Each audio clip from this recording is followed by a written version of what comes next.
Lieutenant governor साहब के साथ आज मुलाकात हुई है भाजपा के एसटी मोर्चा की, और उसके अंदर दो मुद्दों पे बात हुई है। पहला तो सीजनल टीचर्स और दूसरा जो है फॉरेस्ट राइट एक्ट को लेकर चलते हुए आज 12:30 के आसपास ये मुलाकात हुई है। और इस मुलाकात के अंदर क्या ख़ास बातचीत हुई है, उसी सब पर मेरे साथ बात करने के लिए हारून चौधरी एसटी मोर्चा के जो प्रेसिडेंट है वो मौजूद है। हारून जी, मुलाकात आज 12:30 के आसपास हुई है आपकी लेफ्टिनेंट गवर्नर साहब के साथ, और किस मुद्दे पे बात हुई है? पहले तो फॉरेस्ट राइट एक्ट, उसके बाद seasonal teachers. Forest right act पे क्या आपने उनको पूछा कि जो पहलगाम के अंदर धड़ल्ले से डिमोलिशंस हो रही हैं, कोई कमेटी नहीं बिठाई गई है? फॉरेस्ट राइट एक्ट तो आ चुका है, उसके बाद भी वहाँ पे लोगों के घरों को डिमोलिश किया जा रहा है, और आज सर्दी का मौसम है, और इस मौसम के अंदर अगर उनके घरों को डिमोलिश किया जाएगा तो वो कहाँ जाएंगे रहने के लिए?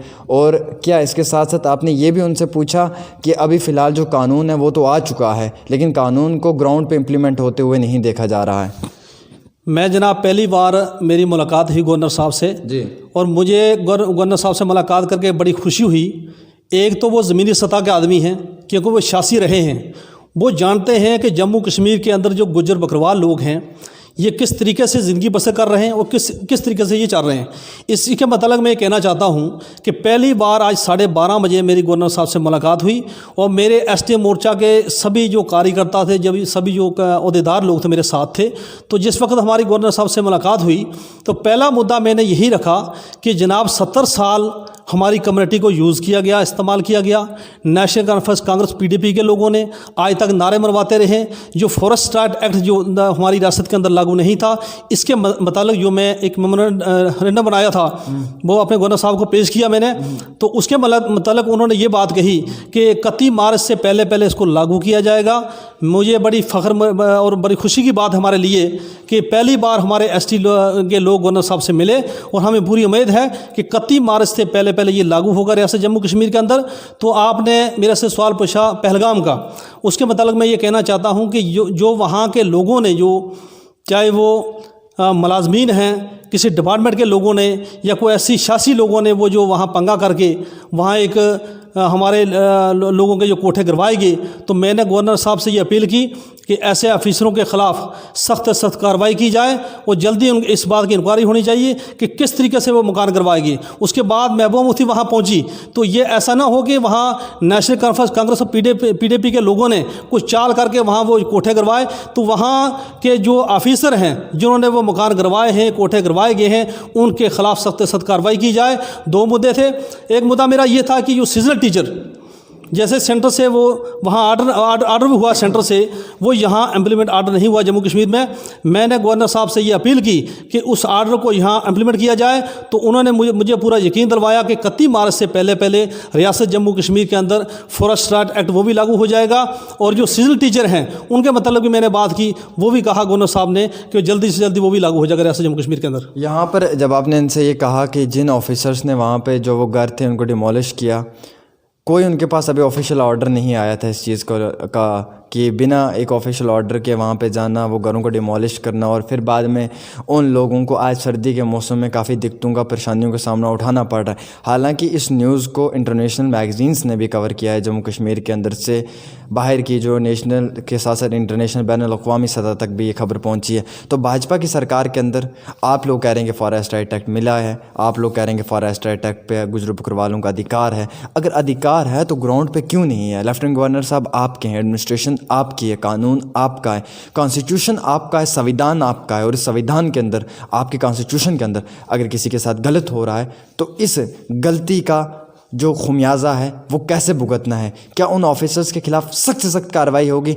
और जिन्होंने जानबूझकर उन घरों को डिमोलिश किया है, वो बेकसूर बेगुनाह गुजर बकरवाल लोग, जिन बेचारों की वो झोंपड़ियाँ थी जिनमें वो रहते थे, आज उन्हें उनसे भी बेघर कर दिया गया है। अब कैसे उनका जो पनिशमेंट है वो मिलेगी उन लोगों को जिन्होंने ये किया है, और उन लोगों के लिए का कोई मुआवजा होगा?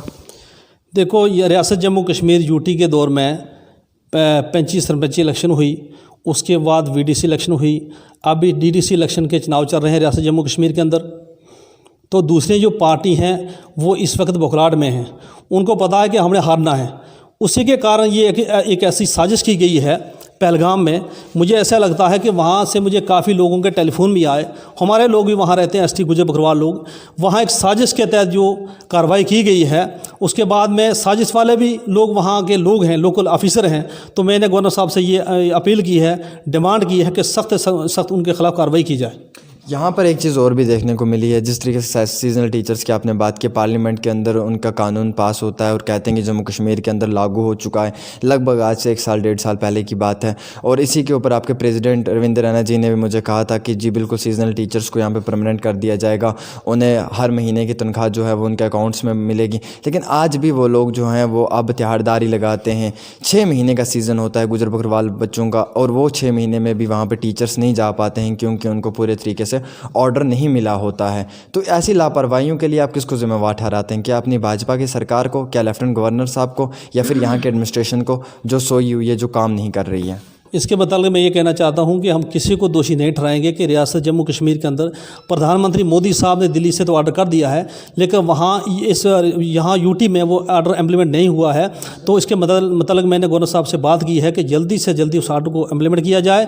वहाँ से तो हो चुका है, तो रियासत जम्मू कश्मीर के अंदर 31 मार्च से पहले मुझे यकीन दिलवाया गवर्नर साहब ने कि उस ऑर्डर को इम्प्लीमेंट किया जाएगा। जो क्यों नहीं हो रहा था आज से पहले, क्यों नहीं हो रहा था? लगभग 1-1.5 साल का वक्त हो चुका है, होना चाहिए था। हो जाएगा ना, अब हो जाएगा। हमने बात की है गवर्नर साहब से, ऐसा कोई हमारा कोई नुमाइंदा नहीं था, कोई हमारा ऐसा लीडर नहीं था जो गवर्नर साहब तक बात पहुंचाए। तो पहली बार हमारा डेलीगेशन मिला, हमें पूरा यकीन दिलवाया गवर्नर साहब ने कि 31 मार्च से पहले उस ऑर्डर को इम्प्लीमेंट किया जाए। ये वादा करते हैं जम्मू कश्मीर की जनता के? मैं क्लियर वायदा करना चाहता हूँ कि 31 मार्च से पहले फॉरेस्ट राइट एक्ट वो भी लागू हो जाएगा, और जो सीजनल टीचर का जो मसला है वो भी 31 मार्च से पहले लागू हो जाएगा। ऐसा तो नहीं है कि पब्लिक स्टंट खेला जा रहा है? डीडीसी के चुनाव आ चुके हैं और डीडीसी के चुनाव के बीच में ये गुजर Bakarwal forest right act, seasonal teacher, ये सब चीज़ें दी जा रही है, और इलेक्शन जाने के बाद भूल जाएंगे। कोई पब्लिक स्टैंड नहीं है। पहली बार हुआ है कि रियासत जम्मू कश्मीर के अंदर 38 सीटें जो हैं वो एसटी की हमारी पार्टी ने रिजर्व की डीडीसी इलेक्शन के लिए। तो इससे ऐसी कोई बात नहीं है, 31 मार्च से पहले सब कुछ ठीक हो जाएगा। कठुआ के अंदर आपका एरिया पड़ता है, आपकी रेंज है, आपकी बेल्ट है, वो वहाँ से भी लोगों की शिकायतें सुनने को मिल रही हैं, वहाँ पे भी काफ़ी परेशानियों का सामना उठाना पड़ रहा है। एक बात तो ये है।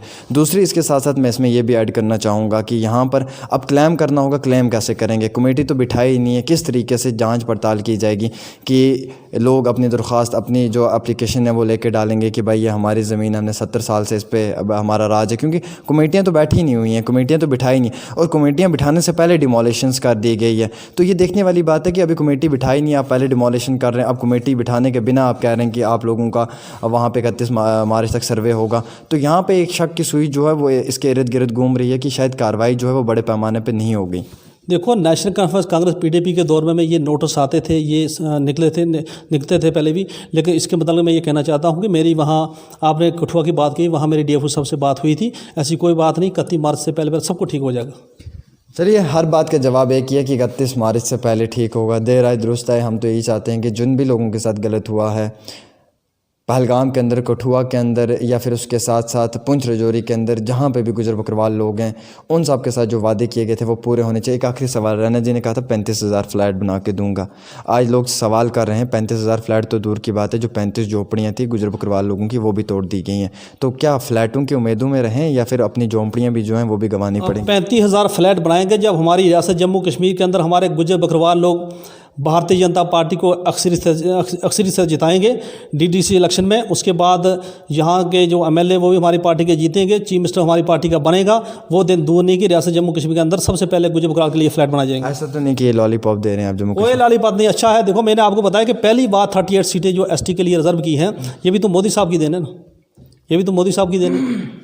चलिए, फ़िलहाल हर बात का जवाब जो है वो मरकज़ी सरकार की तरफ से। मरकज़ी सरकार जो है वो जम्मू कश्मीर के अंदर वादे करती है गुजर बकरवाल लोगों के साथ, और इनकी डेलीगेशन जो है वो भी आज मिली है लेफ्टिनेंट गवर्नर साहब के साथ, और बातचीत हुई है सीजनल टीचर्स और उसके साथ साथ फॉरेस्ट राइट एक्ट को लेकर। काफ़ी सारे सवाल आते हैं फॉरेस्ट राइट एक्ट को लेकर, कहाँ से शुरुआत करें, कहाँ पर ख़त्म करें, ये तो हमें भी खुद समझ नहीं आ रही है। कानून आ चुका है, ग्राउंड पर नहीं देखने को मिल रहा है, इम्प्लीमेंट जो है वो पूरे तरीके से नहीं हो पा रहा है। कहीं ना कहीं डिमोलिशंस जो हैं वो धड़ल्ले से की जा रही हैं, और वहीं से एक तरफ ये कहा जा रहा है कि कानून जो है वो जम्मू कश्मीर के अंदर है। फ़िलहाल 31 मार्च तक तो आवाम इसके बेकरारी से इंतज़ार करेगी कि क्या कानून जो है वो अपने किस रुझान में जाएगा, और क्या इसके अंदर कोई तरमीम होगी, या फिर कहीं ना कहीं ये कानून जो है ये जम्मू कश्मीर के गुजर बकरवाल लोगों के हक़ में होगा। फ़िलहाल आप सब देखते रहें डेली तस्कीन आमिर के साथ जम्मू से।